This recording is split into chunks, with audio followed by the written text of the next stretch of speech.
Hello guys, welcome. स्वागत है आप लोगों का एक और वीडियो में।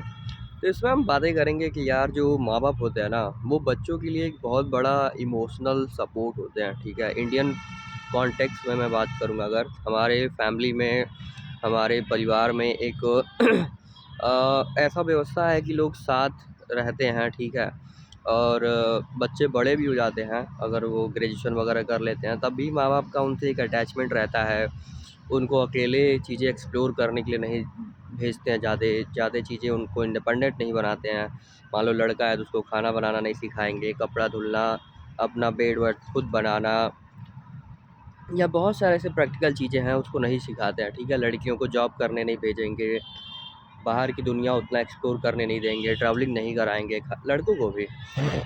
तो ये सब तो खैर नेगेटिव पॉइंट है। ठीक है पॉजिटिव पॉइंट ये है कि जब माँ बाप बच्चों को एक हौसला देते हैं कि कोई बात नहीं, प्रयास करते रहो, चीज़ें बेटर होगी। ठीक है, और बेवजह के एक्सपेक्टेशन नहीं पालते हैं उससे, कि भाई एक दूसरे से कंपेयर नहीं कर रहे हैं जो माँ बाप अपने बच्चों को, कि भाई उसका लड़का ये कर रहा है, उसकी लड़की तो ये कर रही है, ठीक है, तुम क्यों नहीं कर रहे हो, तुम देखो तुम कैसे हो। उसके बजाय वो अपने बच्चों के अंदर वो टैलेंट फाइंड आउट करते हैं, उसकी प्रतिभा को देखते हैं, ऑब्जर्व करते हैं, और उसको उस दिशा में जाने देते हैं, फ्रीडम देते हैं। ठीक है तो जब माँ बाप यार बच्चों को कुछ भी थोड़ा बहुत भी बोलते हैं ना, तो उसका ज़्यादा इफेक्ट पड़ता है। ठीक है, हमारे इंडियन फैमिली में, क्योंकि बचपन से दोनों का एक दूसरे से अटैचमेंट होता है। ठीक है, और आज के टाइम में देखो कि जो भी बच्चे हैं कितना फ्रस्ट्रेटेड है अपने माँ बाप से। टॉक्सिक ये रिश्ते में एक तरीके का टॉक्सिसिटी आते जा रहा है। ठीक है, क्यों आ रहा है? क्योंकि अननेसेसरी एक्सपेक्टेशन के कारण माँ बाप बच्चों से बहुत सारा एक्सपेक्टेशन पालते हैं जैसे ही बच्चे बड़े होने लगते हैं। ठीक है, कि भाई कंपेयर करते हैं कि उनका बच्चा ये कर रहा है, उनका बच्चा देखो कितना पैसा कमा रहा है, ये घर बनवा दिया, वो करवा दिया, ठीक है, ये अधिकारी बन गया। तो पहली बात तो कंपैरिजन करते हैं, दूसरी बात एक्सपेक्टेशन भी होता है कि ये हमारे लिए कुछ करे। ठीक है, हमारे बुढ़ापे का सहारा बनेगा, हमारा नाम रोशन करेगा, हमारा समाज में इज्जत वो करेगा, बढ़ाएगा। तो ये सब बेकार एक्सपेक्टेशन है। इससे क्या होता है कि भाई उसका अपना लाइफ है, उसके ऊपर तुम अननेसेसरी प्रेशर डाल लो कि ये सब चीज़ें करे। वो सब चीज़ें भाई आपका इच्छा है, आप खुद अपने लिए करो ना। प्रेम का रिश्ता तो तभी होगा ना जब एक दूसरे से बेवजह के एक्सपेक्टेशन ना हो। आपने आपका एक रिस्पॉन्सिबिलिटी है, कर्तव्य है, बच्चे किए हो तो उसको पालना पोसना, उसको बड़ा करना, उसको जो चीज़ें हो सकता है तुम बेटर चीज़ें, बेहतर चीज़ें जो भी देना चाहते हो उसको दे रहे हो। अब तुम्हारे मन में एक्सपेक्टेशन जाग रहा है कि यार तुम उससे ये पाना चाहते हो, इज्जत पाना चाहते हो समाज में, तुमको रुपया पैसा उससे चाहिए और चीज़ें चाहिए, तो फिर रिश्ते तो ख़राब होंगे ना। फिर उसमें प्रेम थोड़ी ना बचेगा, फिर तो रिश्ते ख़राब होंगे ही। और ऐसी बात नहीं है, बच्चे भी माँ बाप के लिए बहुत कुछ अपने आप करना चाहते हैं, लेकिन वही आप उनके ऊपर फालतू प्रेशर बनाओगे, वो चीज़ें करोगे ना, तो अपने आप, एक कहावत है ना एक, कि भाई बिन मांगे मोती मिले, मांगे मिले ना कुछ। तो बिना मांगे आपको जो कुछ भी मिलेगा उसमें सेटिस्फेक्शन रहेगा। ठीक है लेकिन मांगोगे, बहुत खूब मांगोगे और थोड़ा मिलेगा तो डिससेटिस्फाइड रहोगे, और इससे दोनों का रिश्ता ख़राब रहेगा।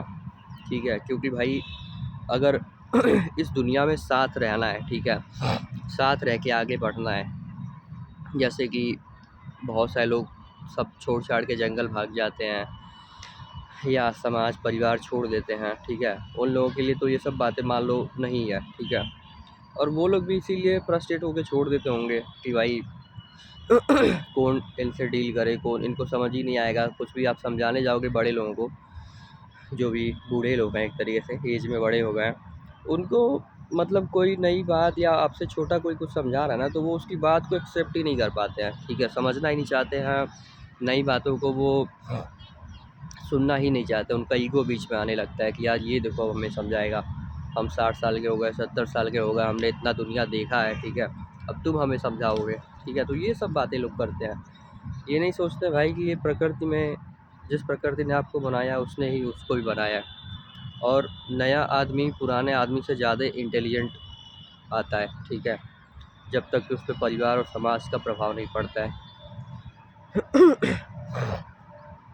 तो ये बात मुझे कहना था कि भाई फैमिली में अगर माँ बाप बच्चों को थोड़ा समझते हैं, उनको उस दिशा में बढ़ाओ ना जिसमें उनका टैलेंट है, प्रतिभा है। आप कंपेयर करोगे, बहुत अच्छा कोट है, आइंस्टीन एक बहुत फेमस वैज्ञानिक है दुनिया के। तो उन्होंने बोला कि भाई अगर आप एक मछली को, उसकी तैरने की एबिलिटी को एक बंदर से कंपेयर करोगे जो पेड़ पे चढ़ता है, तो कभी पूरा नहीं हो पाएगा। मछली पानी में ही तैर पाएगी, कभी पेड़ पे नहीं चढ़ पाएगी, और बंदर पानी पे तैर नहीं पाएगा।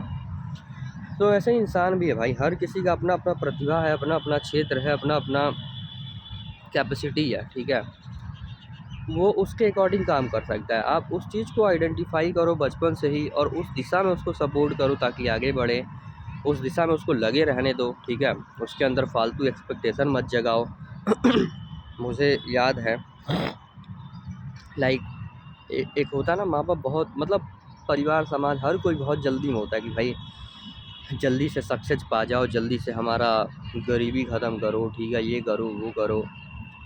देखो, सरवाइव करने के लिए काम करना तो ज़रूरी है, करना पड़ेगा। अगर तुम्हारा जन्म एक गरीब फैमिली में हुआ है, कम फाइनेंशियली स्टेबल या गुड फैमिली में हुआ है, बट उसके साथ साथ अपना जो टैलेंट है, अपना प्रतिभा है, उस क्षेत्र को मत छोड़ो, समझे। क्योंकि वही क्षेत्र जो है, एक तो उसमें तुमसे नेचुरली काम होगा, ठीक है, काम तुम घंटों घंटों कर लोगे, बट तुमसे एफर्टलेस काम होगा, तो तुमको स्ट्रेस, चिंता, परेशानी ये सब चीज़ें नहीं आएगा, फालतू चीज़ें। काम करते समय तुम्हें सेटिस्फैक्शन मिलेगा, मज़ा आएगा, ठीक है, और वो करते करते एक टाइम के बाद आदमी उसमें इतना अच्छा परफॉर्मेंस करने लगता है अपना, कि भाई उसको जो रिजल्ट भी मिलता है ना, वो एक्सेप्शनल मिलता है, ठीक है। बिना टैलेंट के फील्ड में आदमी दसों साल काम कर ले, और टैलेंट वाले फील्ड में जो आदमी काम करता है, कुछ सालों बाद ही उसको बहुत अच्छा रिजल्ट मिलता है और वो बहुत कुछ अचीव कर लेता है।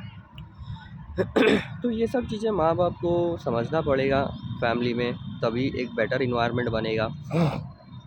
और ये समझना पड़ेगा भाई, वो बच्चा तुमसे हो के आया, तुम एक माध्यम हो, तुम एक निमित्त हो, तुमने सुन रखा है, आप उसके क्रिएटर नहीं हो। भगवान मत बनो कि भाई मैंने क्रिएट किया है, ठीक है।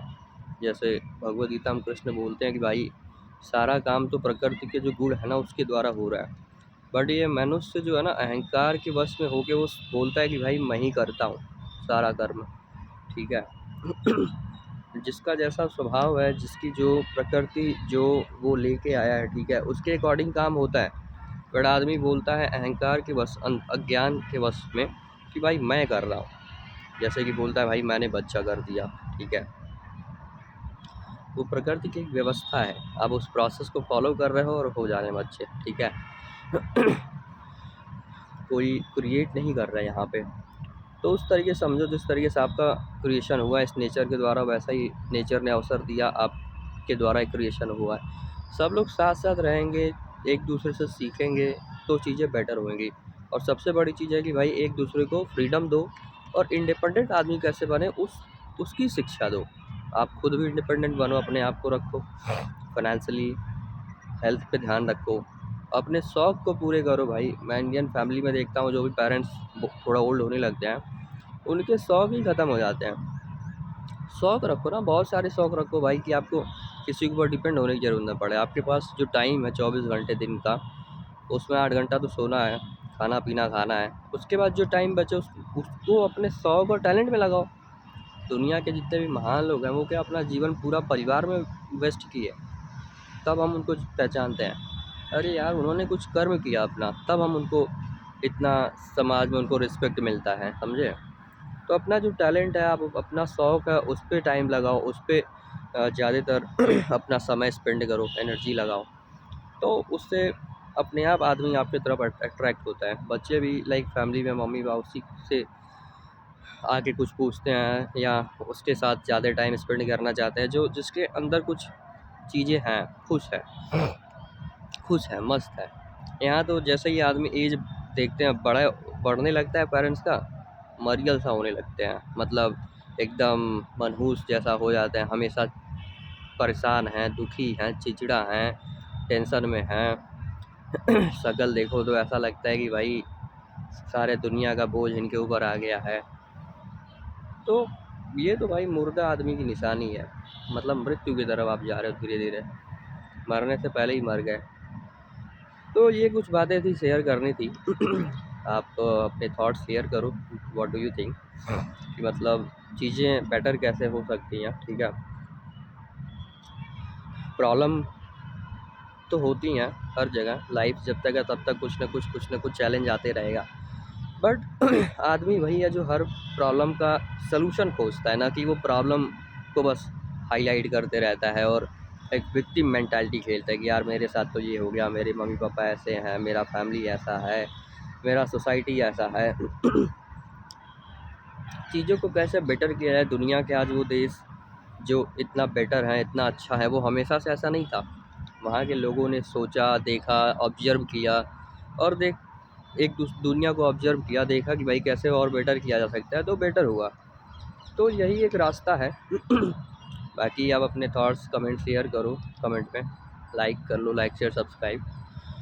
बाकी मिलते हैं और वीडियो में, आप अपने कुछ लाइक आइडियाज़ भी दे सकते हो और भी किस पे मैं वीडियो बनाऊँ। Thank you for watching guys, मिलते हैं जल्दी, बाय बाय, टेक केयर।